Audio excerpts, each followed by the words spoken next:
Hello, and welcome to the first of 4 special Gardener's World programmes. It may feel like winter is dragging on, but there are glimmers of hope out there in the garden. The countdown to spring will soon be upon us. Good boy. So over the next 4 weeks, we're going to celebrate the joy that gardens and gardening can bring by looking back at some of the best seasonal highlights of Gardener's World.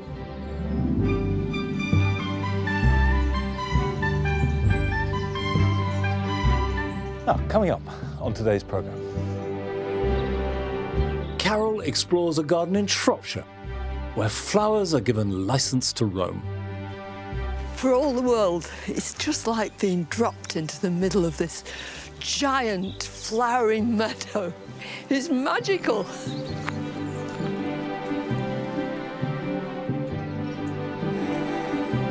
We join a gardener who, after many years, is still finding fresh enthusiasm and joy on her plot. There's always room for something. My husband would say, Violet, but there's no room. I said, don't you worry, I'll find a space for it. I'm sure eventually there won't be any pathway if I have my way, and then I'll just move and start somewhere else.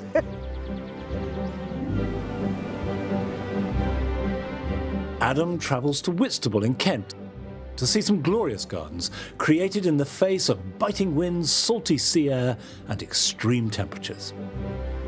The other challenge that we face is that we're just so open and it feels like the sky is sort of coming right down into the garden. And I'll be planting Hemerocalis, the summer colour. So we'll probably put one in there, and another there.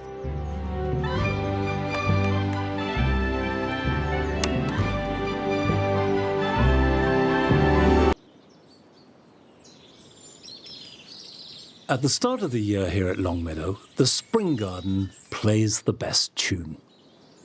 It's coming from the bulbs, which obviously started with the snowdrops, and will be picked up by the imperial fritillaries that are amongst the most dramatic bulbs that you can grow in any garden.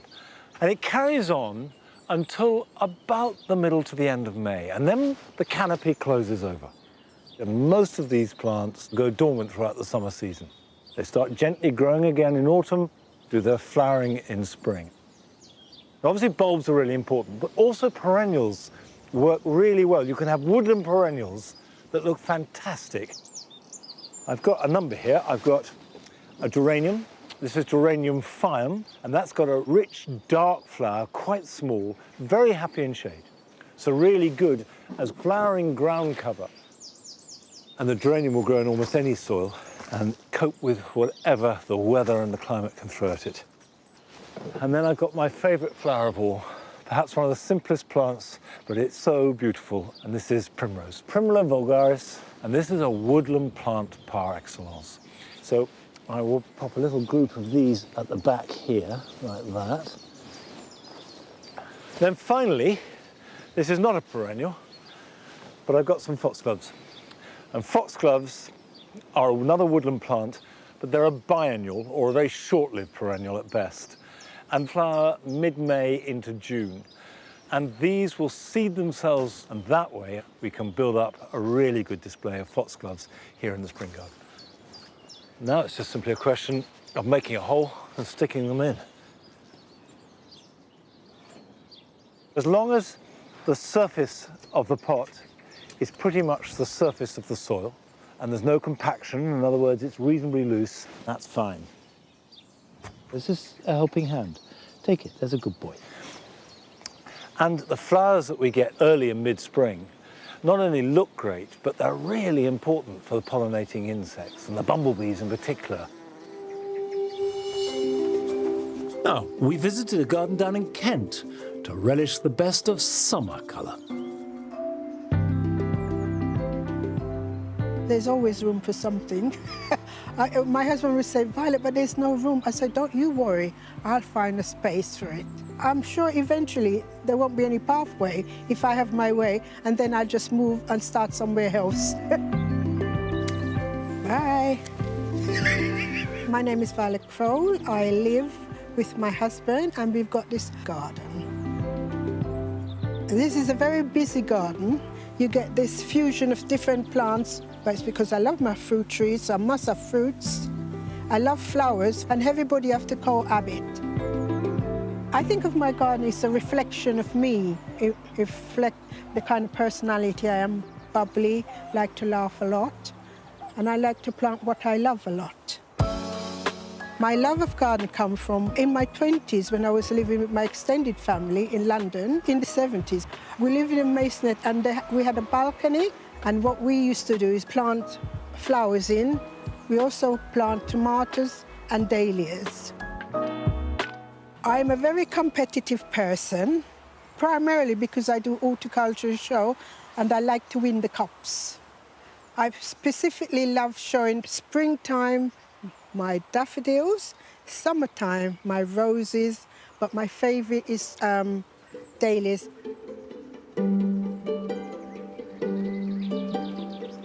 I call this the patio area, and when you come through the door and you see the plants, it just makes you feel happy inside, and you start the day off really feeling good. This plant is almost perfect, but not quite. But they always do well, Mary Jamanda, they always do very well. This one is more place, and this is a pom-pom. It's a small pom-pom, and I like it because it's so sweet. It makes you want to cuddle it. This always do well as well. 2013, I was really, really lucky. I got 13 cups. 13, yep. What they say is, Violet, your name precedes you before they see you. The secret is, in November, I dig them up. I take them to the greenhouse and I put them in sawdust so that they're kept dry. Now, come February, I use seaweed juice. I dilute it and I water that in to get them going. And then come April, May, I plant them up. I also put ash down, so that's their liquor feed. I water them a lot, and then they start to sing to me, I call it.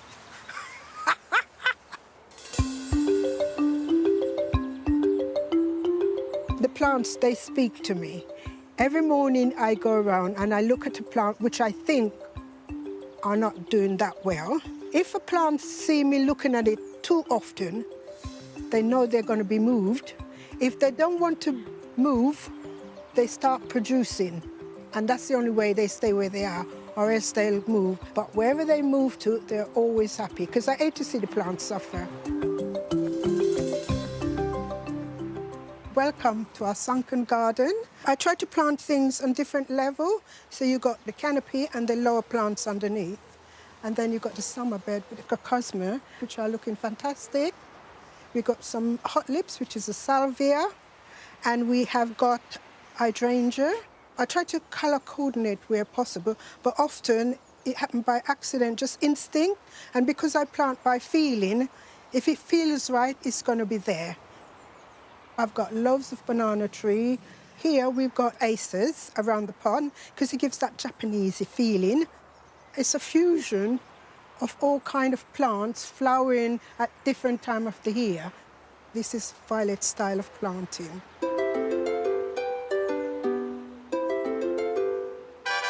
I wake up thinking about the garden, and most time I go to bed thinking about the garden. I've got medlar, mulberry. I've got peach, which is on its way out. I've got cherries.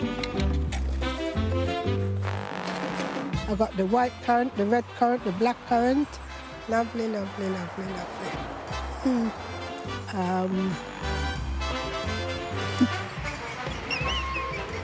Oh, fig. Fig is one of my favorites as well.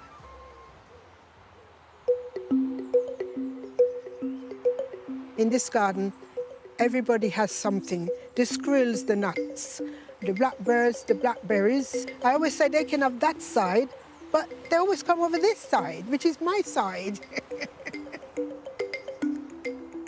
I do love my vegetable, I must admit. I'm particularly pleased with the kale. They're doing really well. They're looking fantastic. The Sherman cabbages are doing beautiful as well. One day we were going through our cupboards in the kitchen and we came across this black-eyed bean. I think it was a year over sell-by date. And my husband and I said, well, but if we put it in water, would it then start sprouting? Which it did. So I do hope it's got enough sunshine to produce something. That's what gardening is about. You win some and you lose some, innit? That's life. Corn is my favourite vegetable. So I decided I wasn't going to put my eggs in one basket. This year, I've decided to try growing sweet corn in this garden, and they're doing fantastic. They get water a lot. And the ones in the allotment, it doesn't get water that much. So it's an experiment. But these ones at the moment are ahead. I'm a very competitive thing, and I like my plants to be competitive as well.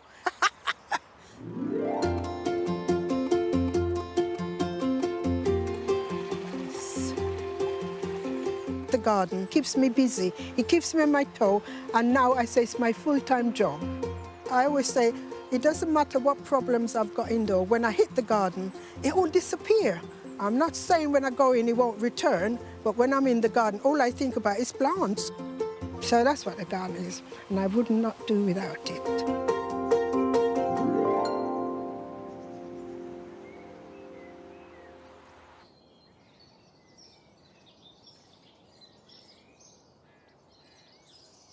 By May, the cottage garden is really hitting the peak of its spring display.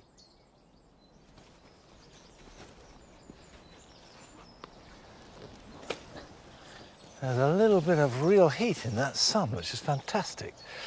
We have the tulips in all their blousy glory, sitting above this blue mist of forget-me-nots. Now this bed, we've got them along the front, but we have got some bare soil, which gives me the opportunity to plant some hemerocallis.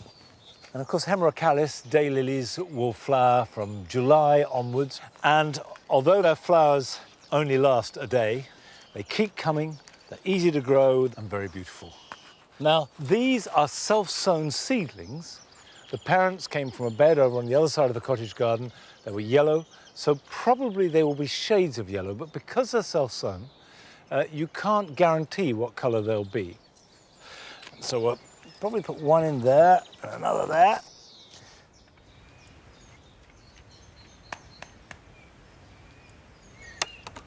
If the roots are twining round and round, if anything, break them. Because when you break the roots, that will stimulate regrowth, and it's the new shoots, the new tips of the roots, that will do the feeding.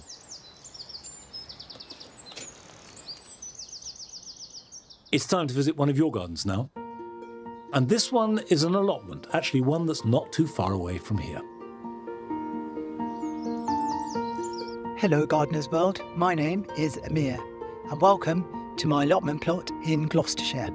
At my allotment I enjoy growing lots of fruit and veg, but I also enjoy inviting the wildlife to my garden.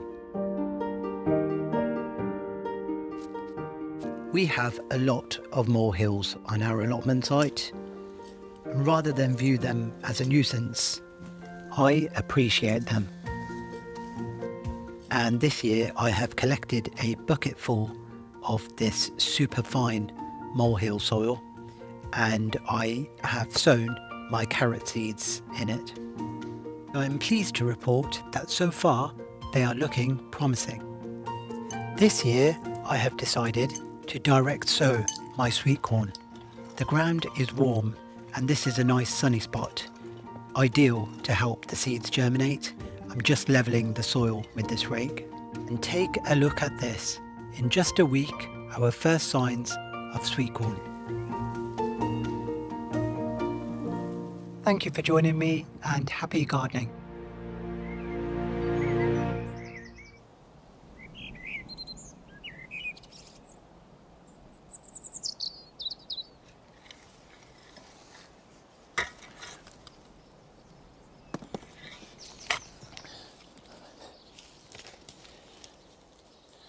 Well, as Amir has found, molehills are really useful.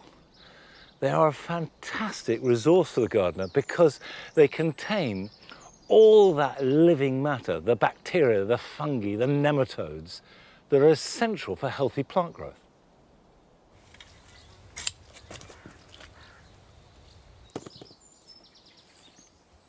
Now, we're off to Shropshire, where Carol visited a walled garden that had been given a new lease of life.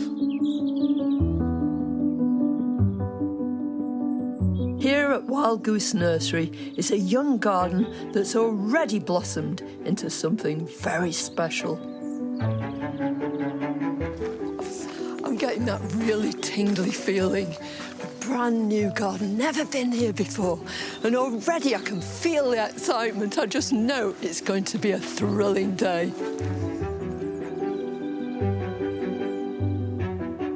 Abandoned for decades, this late Georgian kitchen garden was rescued and brought back to life in 2015. But rather than recreate the past, the owners have gone for something completely contemporary, full of enticing glimpses and plants which seem to be reaching for the sky. For all the world, it's just like being dropped into the middle of this giant flowering meadow. It's magical.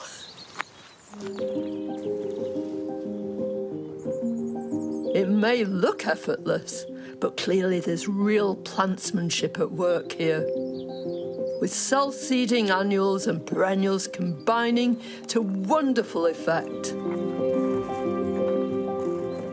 This is a garden with a very distinctive, a very definite ethos. That's not at all to say that it's all carved in stone. It's all according to rules.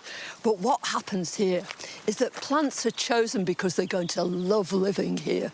They're going to be allowed to be themselves, get on with it, and live happily together.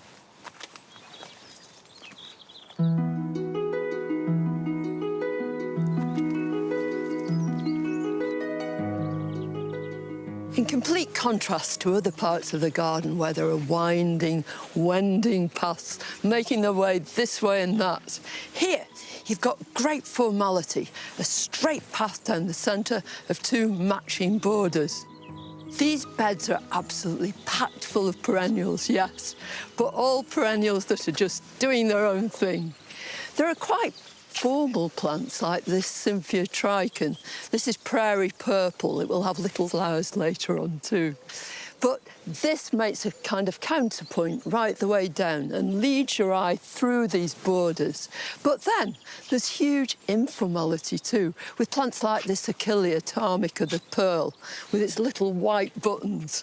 And look here, where a grass has introduced itself. This is Melica ciliata, with these soft, fluffy heads. And its white is quite different from that of the Achillea. It's a bit like a soap powder advert. And another very exciting white flower, probably my favourite umbel, Selenum wallicianum. Great ferny rosettes of leaves from which rise these deep purple stems, and then plateaus of creamy white flowers. Enormously popular with all sorts of pollinating insects. The purple stems of the Selenum are picked up here and there by another perennial. This is Verbena officinalis Bampton.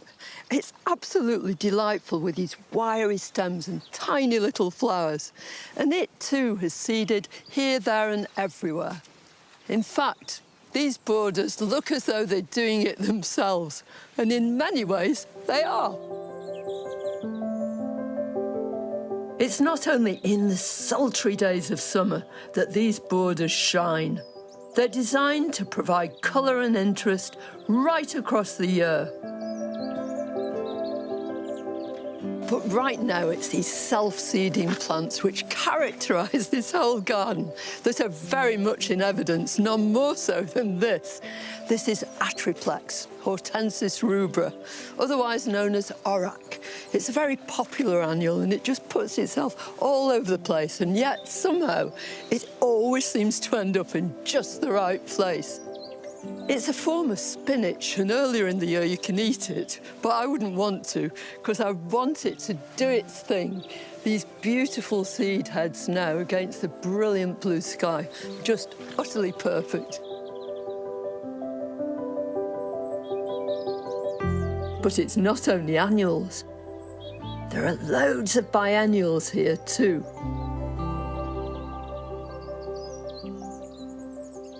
And some of the flowers are monumental. How about this for a giant? This is Pusidanum verticillari. It's an enormous umbel. I think it's so statuesque, so brilliant, and all achieved in just 2 years. And another umbel, fennel, also behaves sometimes as a biennial, although it can be perennial and keep going for a few years. But in here is a plant that's in full seed now, nestling in the midst of this jungle. It's Lunaria annua, which might lead you to think it's an annual. It's not, it's a biennial, and its usual name is Honesty. It's instantly recognisable in seed, and you could let the seed fall to the ground and make new plants, or you could collect a bit of it and then put them into the garden where you choose. But alongside the Honesty, and with just the same coloured stems as those seed heads, is this lovely plant. It's glorious. It's Petrinia monandra, and I absolutely adore it. It's got these lovely sort of lime green flowers. It looks perfectly positioned here, and yet it goes so brilliantly with so many other plants. I can't come to such an exciting garden as this and not talk about colour. And like everything else here, colour has been used in a way to create a feeling of harmony. And this border is a perfect example.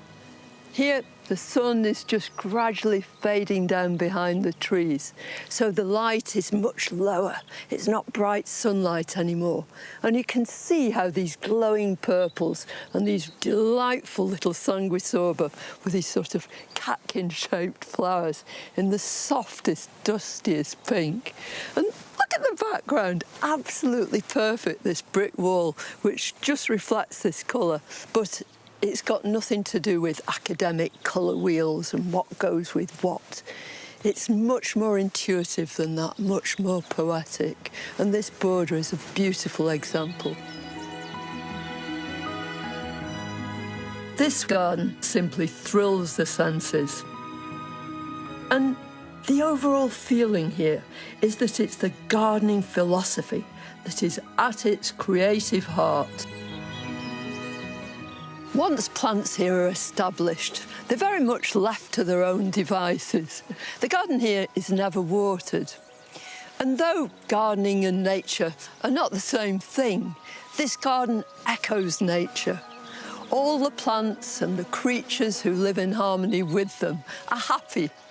And the same must go for anybody who's lucky enough to visit this beautiful place.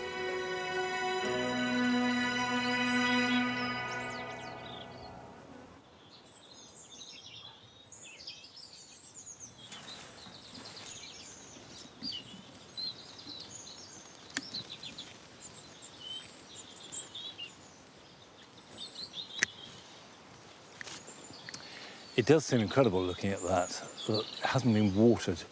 I mean, it does show you that if you choose the right plants, give them a good start in life, they can not just survive, but really thrive under conditions that might seem extremely harsh.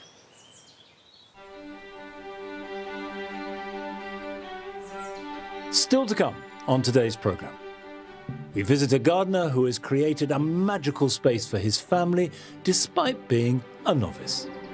I didn't know anything about gardening when I started, and the most important thing for me has just been to go and try and just put plants in, see if they work. You know, things will fail, but then that's an opportunity to learn. And Adam travels to Whitstable on the North Kent coast to visit some gardens that were looking glorious despite being exposed to the elements. If you have a garden that's cool and doesn't really get a lot of light, you can potentially be waiting for flowers forever. So we walked into the world of foliage. So yeah, we like leaves. Yeah, which is good, because I love leaves too. Yeah. And we've got a pomegranate tree. Oh no, yeah, That's not, all right, you're showing off. That's showing true, off. yeah.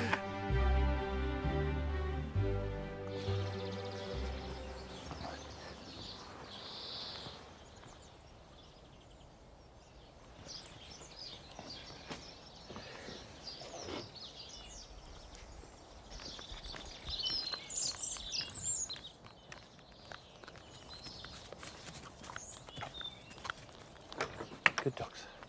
Good dogs. This is the dry garden.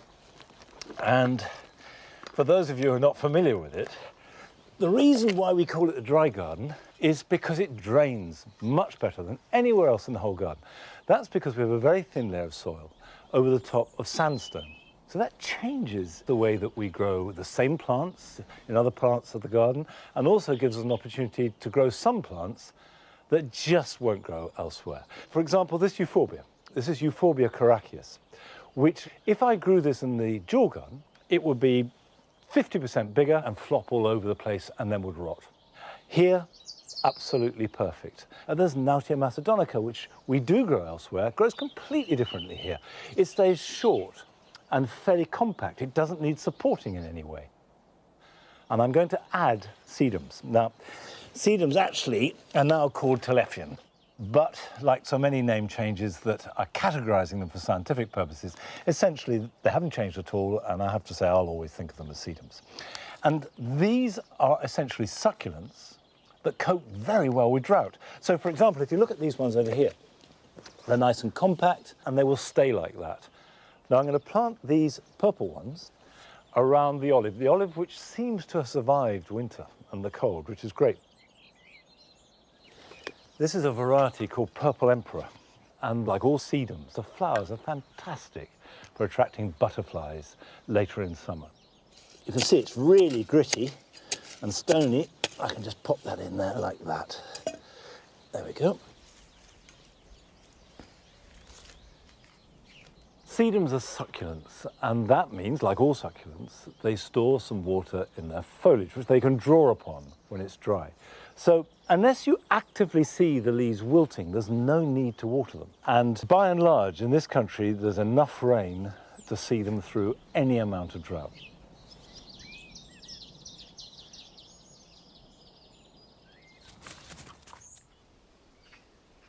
Now, we're going to visit another of your gardens in Wiltshire, belonging to Famie MacDonald, who's made sure that everyone can make the most of it. This isn't just any old back garden.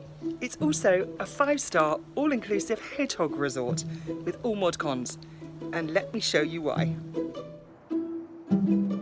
I discovered on the night cam footage recently that Shakti the hedgehog is having real problems getting up and down the steep steps that lead to her wild area. She sleeps in the wild area and goes off wandering every night. So I thought it was about time we made life easier for her. So I've invited my friend Phil over, who's going to help me build a hedgehog ramp. When I say help me, Phil is going to build a hedgehog ramp, and I'm going to stand around giving directions and making tea. This is Phil. Hello, Phil. Hiya.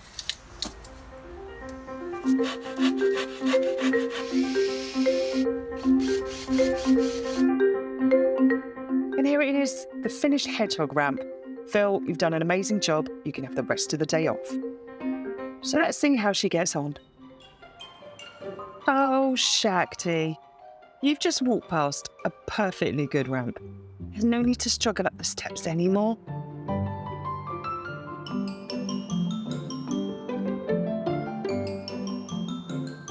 And yay! Well done, Shakti. Hopefully, life will be a little easier for you from now on.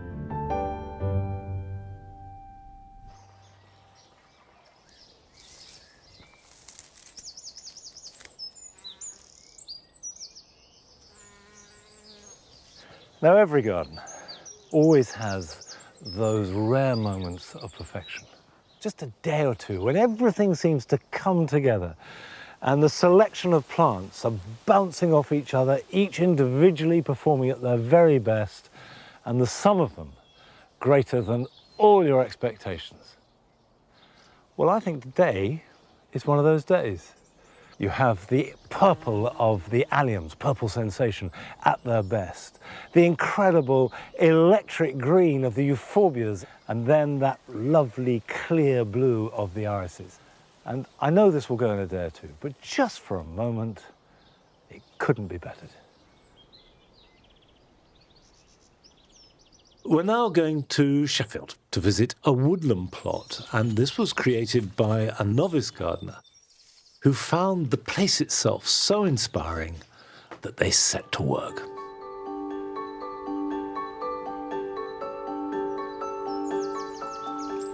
Making this garden that is really good for wildlife and good for us, and also, importantly, it's good for the kids, has really just been my passion project.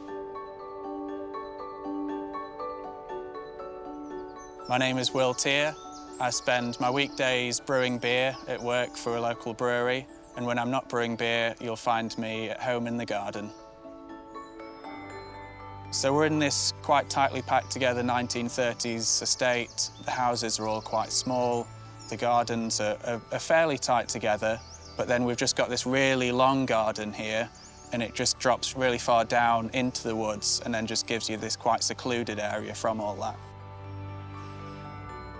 When we first moved in, there was a fence going across, and then beyond that fence was just a really neglected space. And it wasn't until we saw the deeds to the house that we realised that actually all this sort of awkward slope was ours too. And we were just really excited about that. It was our gateway into the woods, and for us as a family, just being able to walk out your back door and into these woods is really great. My aim for the garden was to make this quite wild and immersive space that was fun for the kids to be in just as much as it was for us. That it had to have this diversity of planting and habitat that was good for the wildlife. And then with that, the kids can then learn about the different insects and bees and the frogs in the pond. Down there, it kind of just feels like this little secret garden. 1, 2, 3, jump. Until we moved here 5 years ago, I didn't know anything about gardening. I'd never done any gardening before. The original plan was that I would do the hard landscaping and the path down. Rose would probably come along and put some plants in. But then as we were clearing the garden, I decided actually I'd quite like to do some of the gardening stuff too. We often refer to it as the garden hole. Sometimes it goes deep into this garden hole, but it's unbelievable what is achieved. I always think it's like this is Will's creative outlet. This is his giant painting that he is kind of constantly working on.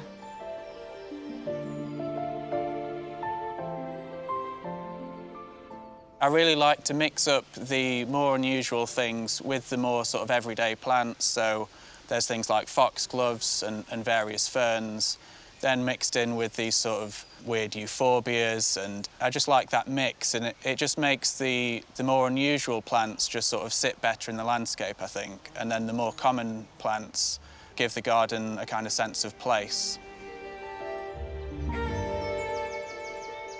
I really like to just cram in plants wherever I can, so I like to have plants, you know, surrounding the steps, just softening all those edges.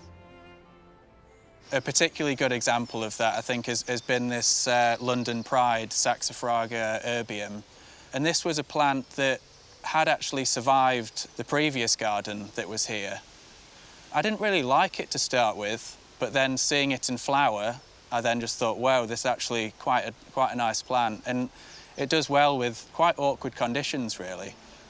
And you can propagate it just by literally digging up a chunk and then just shoving it in some soil, and it'll do fine.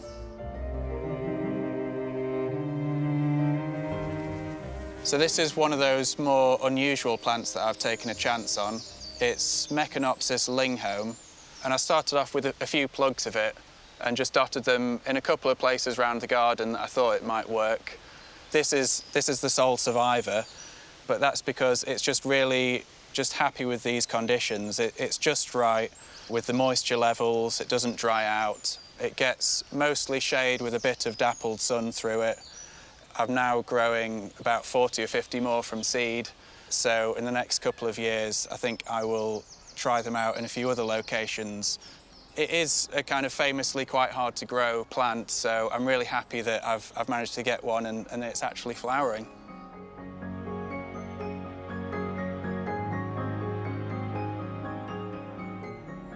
I've tried to make a garden that there's kind of two things going on with this garden. There's my growing love for plants and trying to put these plants in that I'm really kind of a bit precious about, and then there's the kids stomping around. And I guess we've just come to a bit of a balance now where I know that, you know, if I put in some kind of rare and unusual plant next to the stream, it's going to get stamped on. So there's now a mix of more robust plants in certain areas, and then other areas where I know I can fit in my more unusual plants.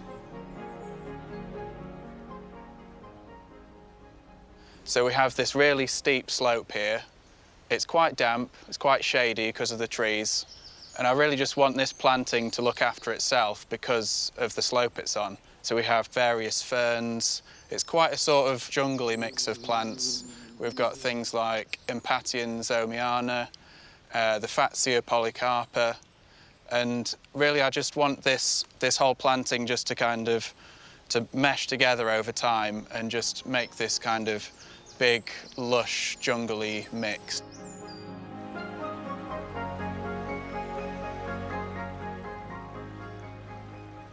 I kind of thought gardening on a slope was about terracing it and making these flat areas, and then for that you need concrete blocks and things like that.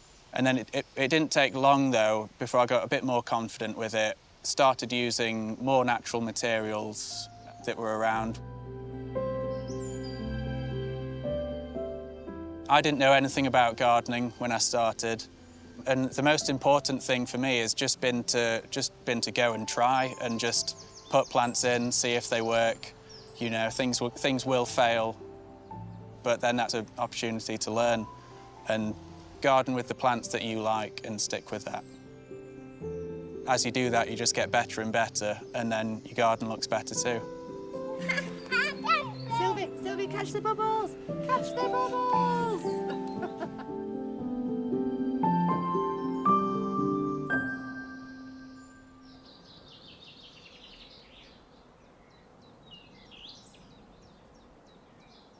There have been quite a few changes at Longmeadow over the last year or so, not least with the addition of Ned. Good boy.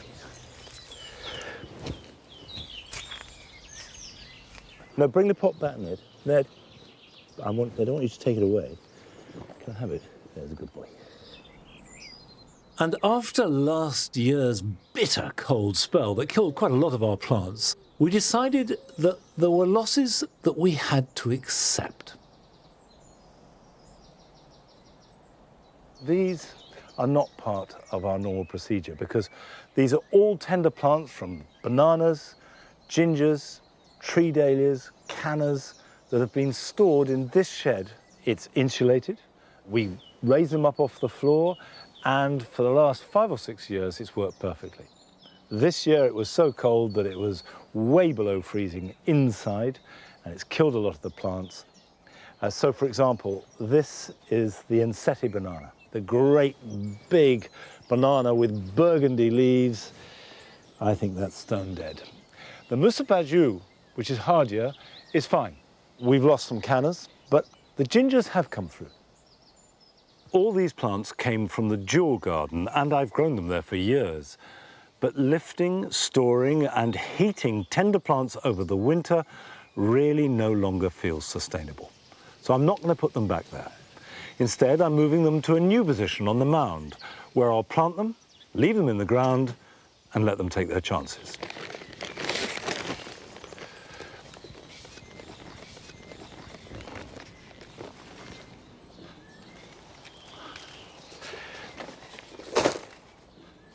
These cannas are the ones that I kept not in that shed, but in the greenhouse. And you can see that these are quite healthy and growing well. But for the moment, I want to concentrate on planting this area down the side of the shed and on the other side to create a rich, jungly feel. Well, I think this banana, the Musa Baju, wants to go at the back. It's going to look a bit odd with the roses, but hey.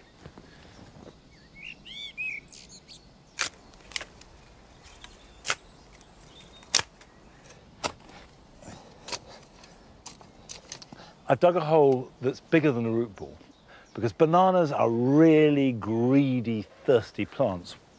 I've got some really well composted horse manure, which I'm going to add, and that will both feed and hold water, so hopefully give it the best chance.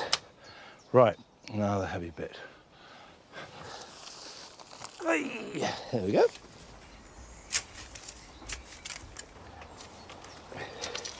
Tread that in really firmly.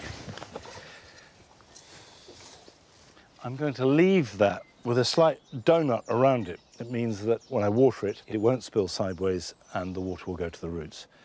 I will give that a good soak when I've got the rest in.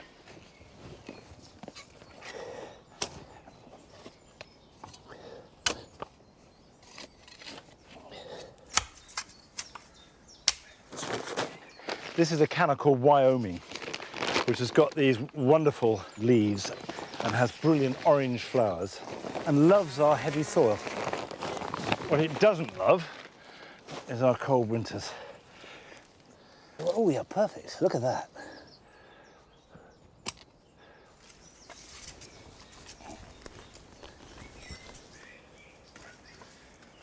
I've got this ginger which will grow tall. It'll grow up about like that and has these lovely orange bottle brush flowers. There we are.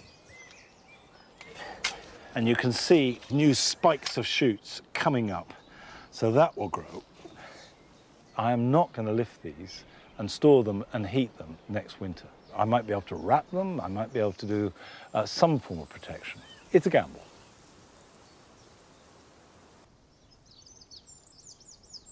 I'm afraid that's all we've got time for today.